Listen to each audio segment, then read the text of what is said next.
This is Yusef here, and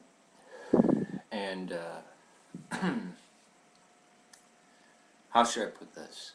Probably one of the most painful things I've had to listen to. I want to make this short, so I'm going to put this cigarette out. I probably shouldn't have lit it so soon. Probably one of the most painful things I've ever listened to. And I would like you guys to check it out. I'm going to post this as a response to it. But I will put a link in the description. Is Bart Ehrman on a radio show with a guy who calls himself the Infidel Guy, whose name is Reginald Finley. And Bart Ehrman, who's a biblical scholar who is not a Christian, and I sometimes criticize his scholarship and in his presentation, in some of his populist books or speeches where he knows the audience that he's talking to, and he brings up the point that many people, he's always shocked that many people think that he doesn't believe the historical Jesus existed. Well, Reginald Finlay, the Infidel Guy, show was apparently about the absurd. The questions that he asks, well, how do we know he existed? How do we know? And Bart Ehrman says, well, he's like, but there's other people who say that Jesus didn't exist. And he goes, well, I out of the thousands of scholars that I know, I don't know a single scholar who would say that Jesus didn't exist, or that Paul didn't write Galatians, or that Paul didn't know James.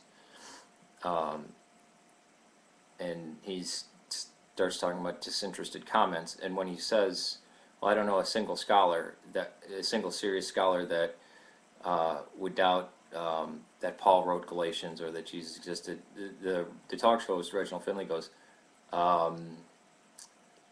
okay, yeah, really kind of just like, basically like, oh, right, whatever. And then he names people, and Bart Ehrman goes, what? Who? I don't know who that person is. And then as he names the book, he goes, oh, okay, yeah, all right, I know who that is. And is asking him about it. But Reginald Finley doesn't know any of these people. He didn't know who the two men that he brought up were, Hector Avalos, and I think the other one was Dr. Price, who was part of the Jesus Seminar. And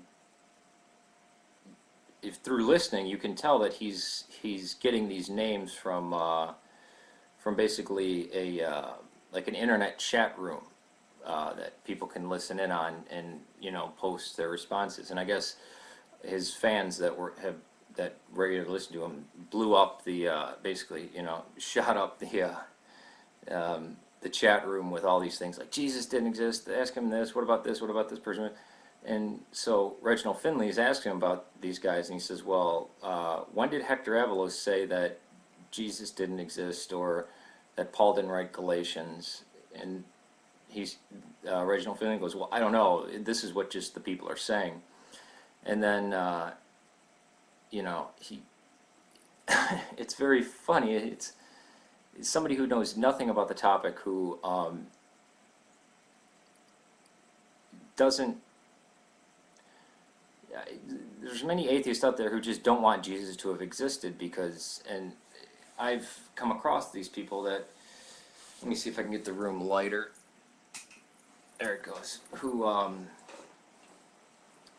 Who they think if you can prove Jesus existed, then Jesus would be God, or something like that. It's almost like a blind fear. Instead of saying, well, he existed, we can prove this about him. We can pretty much know these historical facts about him, but it doesn't say a damn thing about a virgin birth or a resurrection from the dead. I think it's a fear of, well, if people think that it's historical and there could be historical nuggets in the Bible, then atheists may read the Bible and they might be susceptible to religion or belief, which is extremely irrational, because if somebody's already susceptible to something like that, then they'll attach onto anything, which I'm not.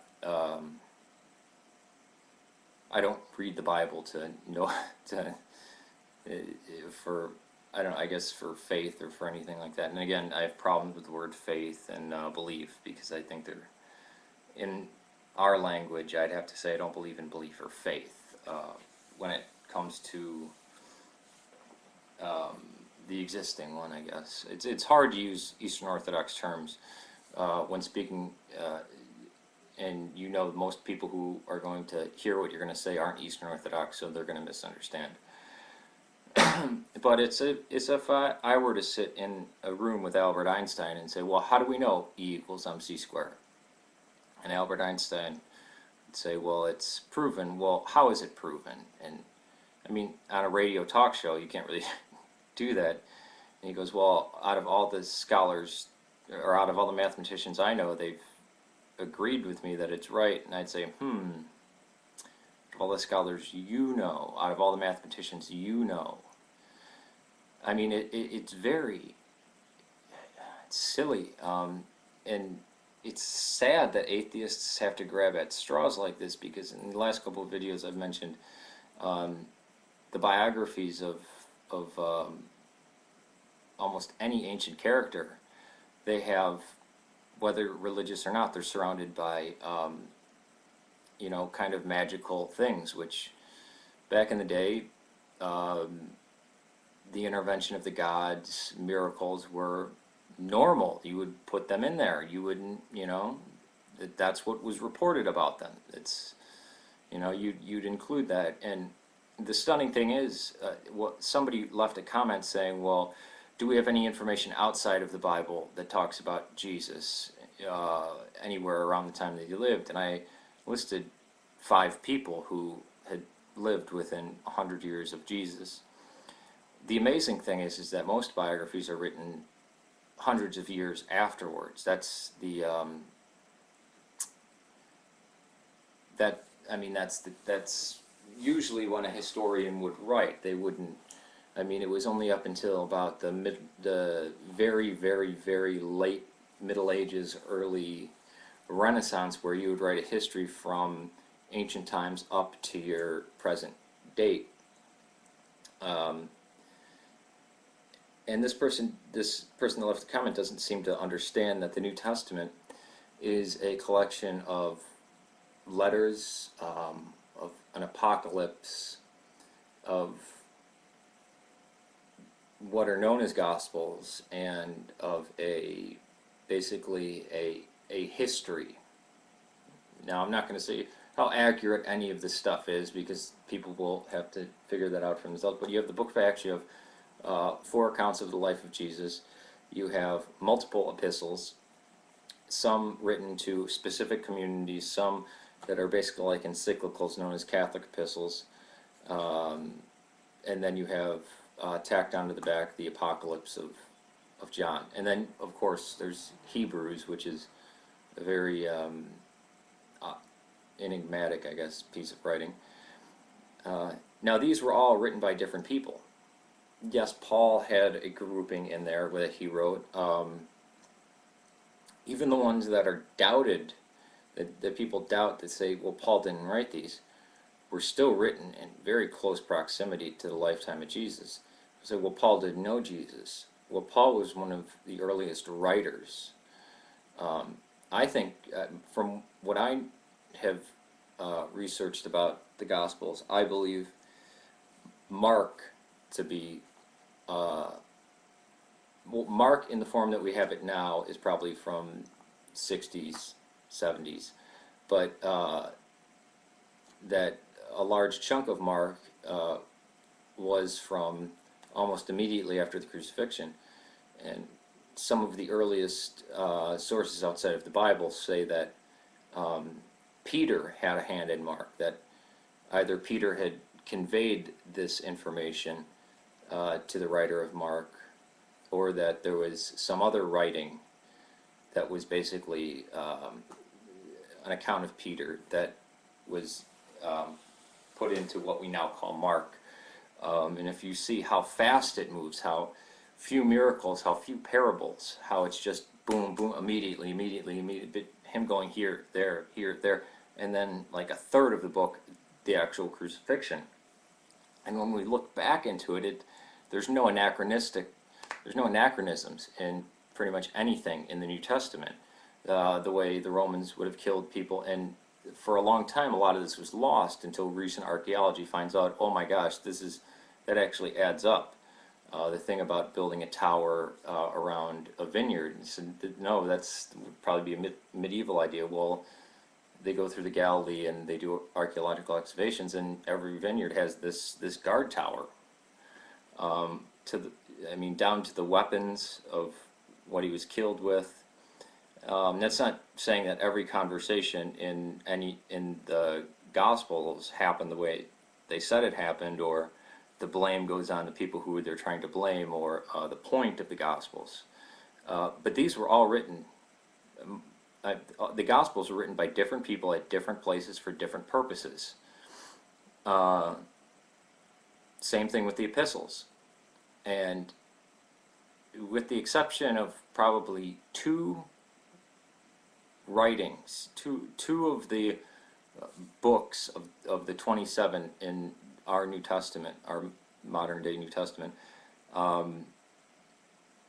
they're all considered to be under written before AD 80, which would be 50 years. The Gospels are seen to be written between 50 and 70. Some people argue about John. I think John was written earlier, and Paul was significantly closer. Now, how could somebody remember what happened to the brutal execution of somebody who they thought was the Messiah and who they followed for 3 years? How could they remember any of that 40 or 50 years later? Which I would encourage you to talk to a World War II veteran or a Vietnam veteran.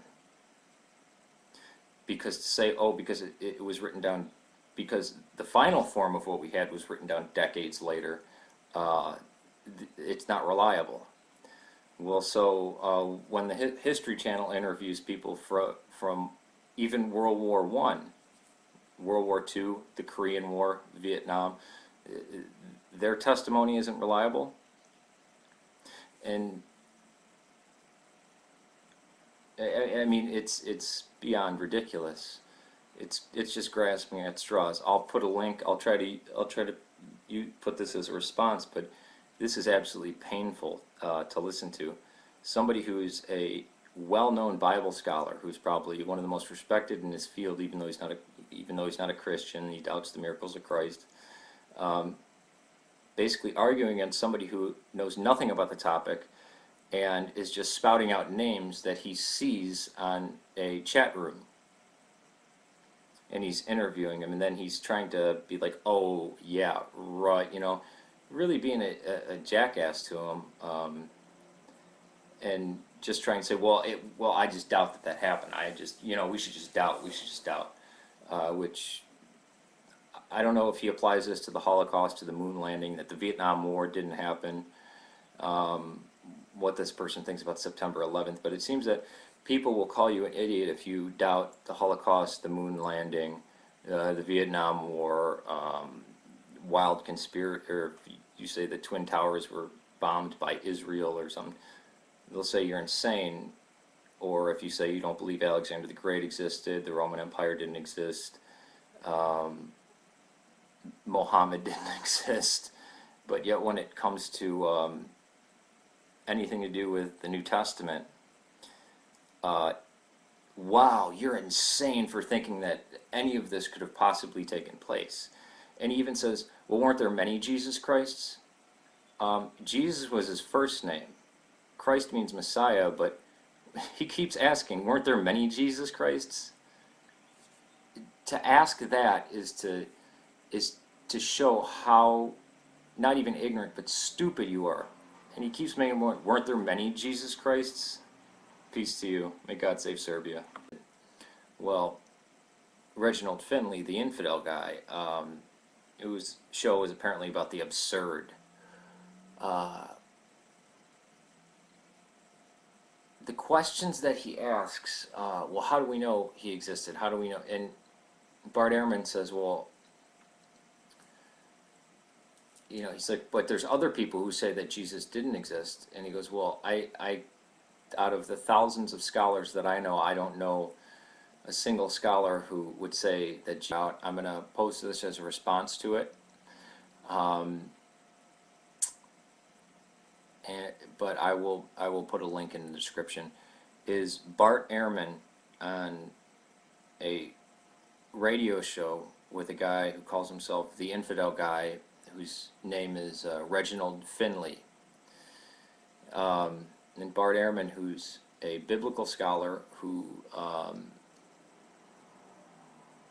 is not a Christian,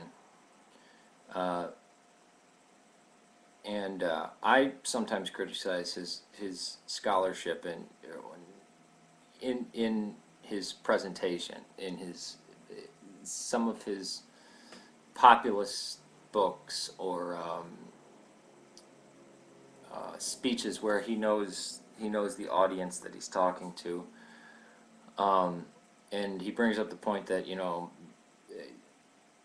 many people, he's always shocked that many people think that he doesn't believe the historical Jesus existed. Jesus didn't exist, or that Paul didn't write Galatians, or that Paul didn't know James. And he starts talking about disinterested comments, and when he says, well, I don't know a single serious scholar that would doubt that Paul wrote Galatians or that Jesus existed, the talk show host, Reginald Finlay, goes, okay, yeah, you know, really kind of, this is Yusef here, and